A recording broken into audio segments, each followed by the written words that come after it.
നമസ്കാരം. വർഷം 2000. കുട്ടികളെല്ലാം ശക്തിമാന്റെ പിറകെയാണ്.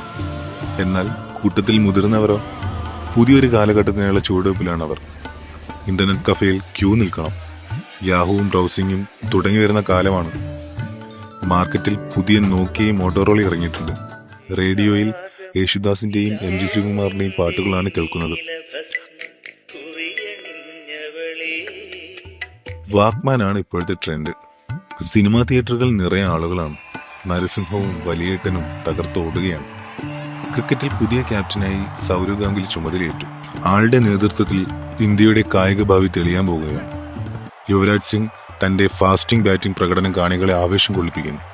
പക്ഷേ കാര്യം എന്തൊക്കെയാണേലും സച്ചിൻ ടെണ്ടുൽക്കർ ബാറ്റിംഗിന് ഇറങ്ങുമ്പോൾ മുഴുവൻ ഇന്ത്യ മഹാരാജ്യവും ജോലിയൊക്കെ നിർത്തി ടിവിയുടെ മുന്നിലേക്ക് വരും.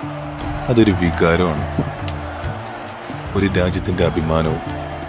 രാഷ്ട്രീയ രംഗത്ത് അടൽ ബിഹാരി വാജ്പേയി പ്രധാനമന്ത്രിയാണ്. ഏറ്റവും വലിയ മാറ്റം എന്തെന്നാൽ ബിൽ ക്ലിന്റൺ ഇന്ത്യ സന്ദർശിച്ചു. പുതിയ നൂറ്റാണ്ടിന്റെ തുടക്കം. സന്തോഷവും പ്രതീക്ഷകളും നിറഞ്ഞ 2000-ൽ ഇന്ത്യ പുതിയ സ്വപ്നങ്ങളോടെയും ആത്മവിശ്വാസത്തോടെയും മുന്നോട്ട് നീങ്ങുകയാണ്.